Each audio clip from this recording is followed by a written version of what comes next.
Where am I? Haze, good to see you're up. To know you are. Hospital? Good.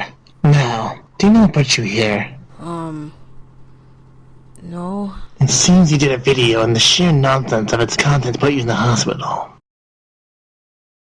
Now I'm sure you're curious to know how long you've been here. It's been an entire year. A whole year? Oh my god, it's been a whole year? I can't believe it. That's what put me here? You've got to be fucking kidding me. Nurse. Don't fight it. Just relax. Oh, it was a dream. Oh god. Did you need something? No? I don't think so. What are you doing in my house? I live here. Since when? Since last video. You've been here for a whole year? Oh my god, it wasn't a dream, was it? Yeah. If you didn't upload so frequently, you'd notice sooner. Shit, it wasn't. Okay. Just hang out in the living room or something. Oh my god, I don't... You can have anything in the fridge. Ham turkey on white bread, here I come. Alright guys, a whole year and we're back in the swing of things. Yeah, I know, it's been forever, but I really think we're gonna do this. Where have you been? You know, life is hard.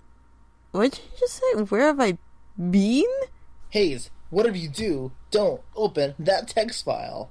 Why are you talking like that? What's wrong with you? I've been infected with the liquid metal virus. The what? The hell is the liquid metal virus? Is that a Metal Gear thing? Is this a Twisted Metal thing? Don't open that. Don't almost a Haze open. Almost a Haze sandwich. Where have you been? Where have you been? Liquid metal virus.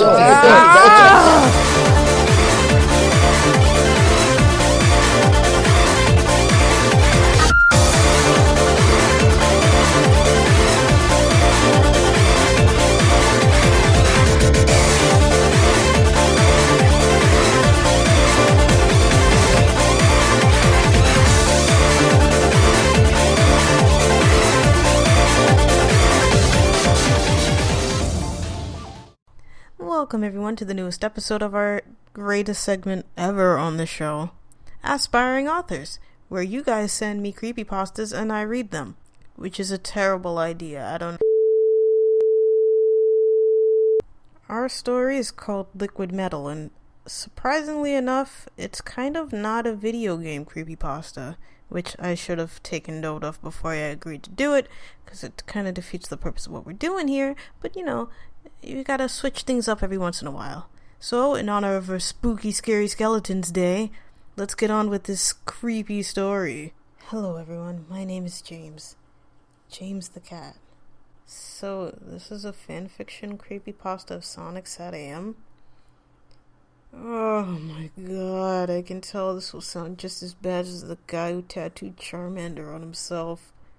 James talks about the SatAM universe in detail, but for those youngsters that don't know, or anyone that doesn't really care, Sonic and his group of freedom fighters tried to fight against the evil Dr. Robotnik, who enslaved people that he turned into robots. There.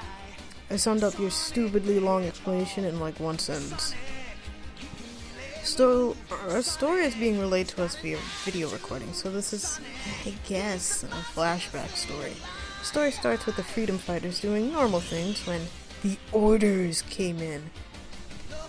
I have no idea what this means, but just roll with it. Some of their freedom fighter friends have been missing, so Sonic decides to go investigate the city to see if the evil doctor is behind their disappearances. But he's been missing for 3 days. What were they doing in these 3 days? And what finally made them decide after 3 days to go out and go find him? Were they just like, no, it's been 3 days. He's probably dead. He's probably dead. Alright, let's go get him. James tells us he's both an engineer and a medic, because he's that important. Sally asks him to accompany the rescue party, and because he's worried about Sonic, he agrees.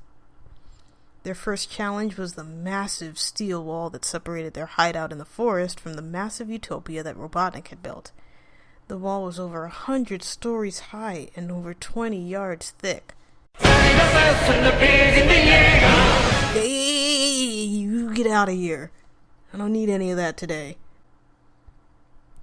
It was also normally heavily guarded by high-power badniks that only Sonic and Sally could ever defeat. What was strange, however, is that not only were there no guards, but the wall itself was broken. A large hole had been blasted through it. Hold on a second.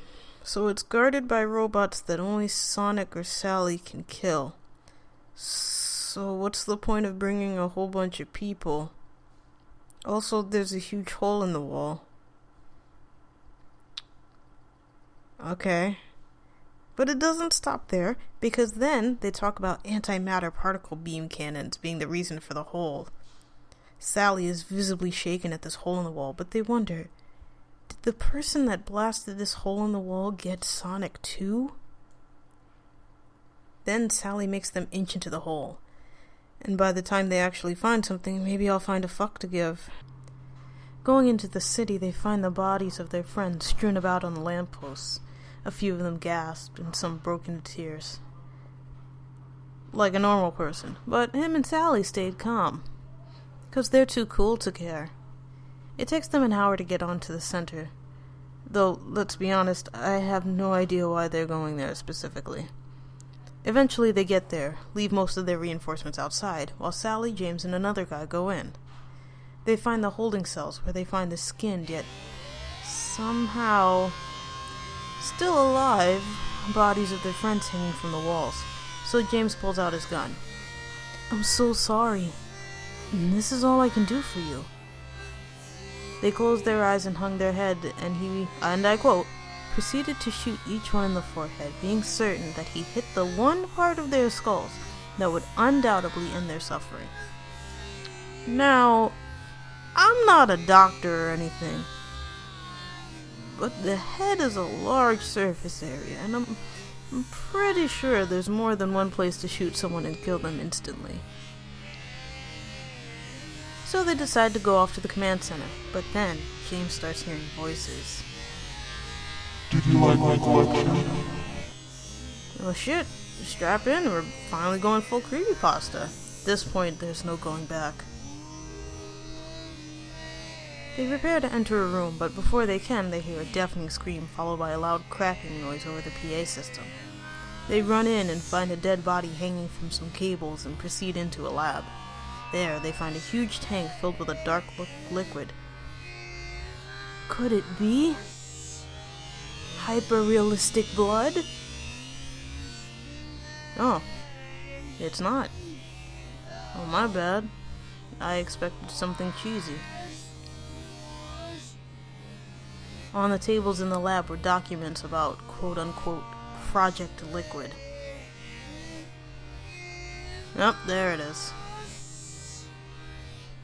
He picks up a document only to have the image of a face burned to the back of his eyeballs. It was a pair of piercing red eyes in the shape of rings. The face reminded him of Sonic. Wait, what? But it was completely metallic.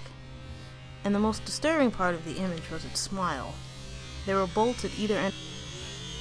A voice rang in his head. "Sonic has been copied." Then they find Sonic's fur pressing against the glass of the tank, so Sally shoots the glass to let him out. What they find next? Sonic was there, but his eyes had been removed. The bloody sockets that once held his eyes were torn, shredded. His torso had been peeled open and his guts were all sliced in a specific way. As he fell to the floor, his stomach acid poured out and started eating away at the floor. His spines had been sliced and blood poured from them as well. His feet were missing and his nose had also been taken off. Okay, I know it's creepypasta, but that's fucking disgusting. Sonic began to attempt to crawl to Sally. His torn ears somehow had picked up her voice. As the others restrained her, who rightfully so was freaking the fuck out, James tries to talk to Sonic, who is incapable of answering, because apparently his tongue was also ripped out. Somehow, without eyes, mind you. Sonic reaches for James's gun and shoots himself. Sally finally breaks free from the others and throws herself onto him, who should be, according to this story, fine, because dismemberment wasn't enough. But she then gets up and punches James in the mouth for letting Sonic kill him. Alright, I don't understand. It's totally his fault, because the eyeless, spineless, eviscerated man who should have died happened to have found my gun and killed himself. I'm so sorry for your loss. I'm so fucking done with you. Oh, this is why you aren't in games.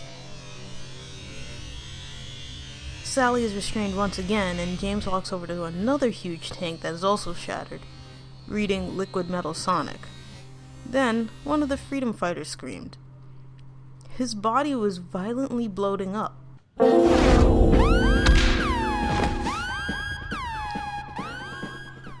After a few seconds, his entire body exploded.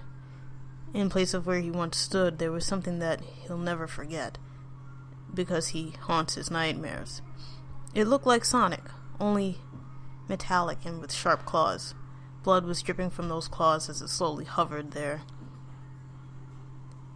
In the center of its chest sat a large rotating sphere that was covered in black flames. His entire body was drenched in blood, and his piercing red eyes met James's, and he smiled wide. Oh, come on, this is like literally Sonic.exe with Metal Sonic, and like in a totally different environment. But the lamppost thing, people dying, same thing really.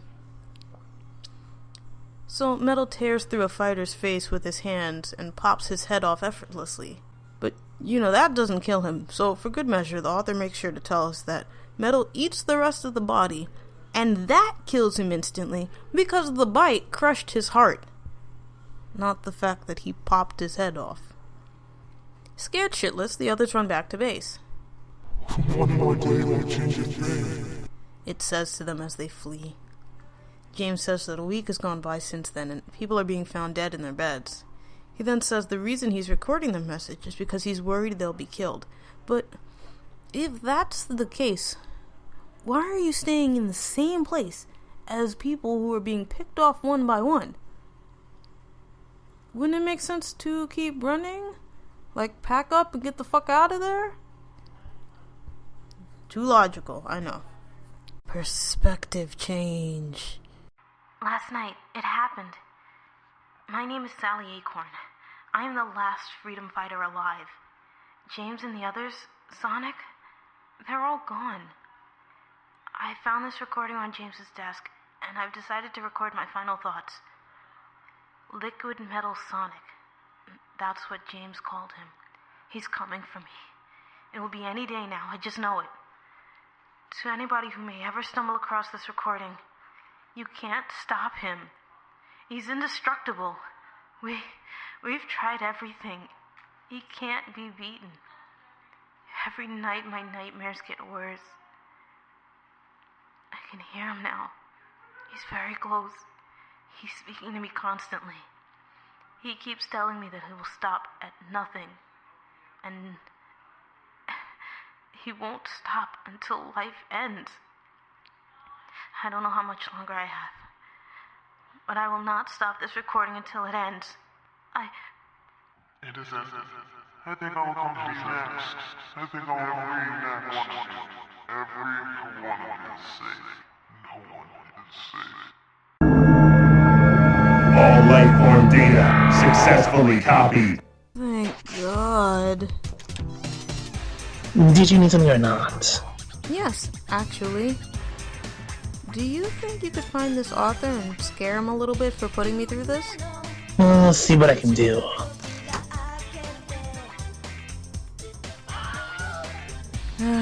Totally worth it.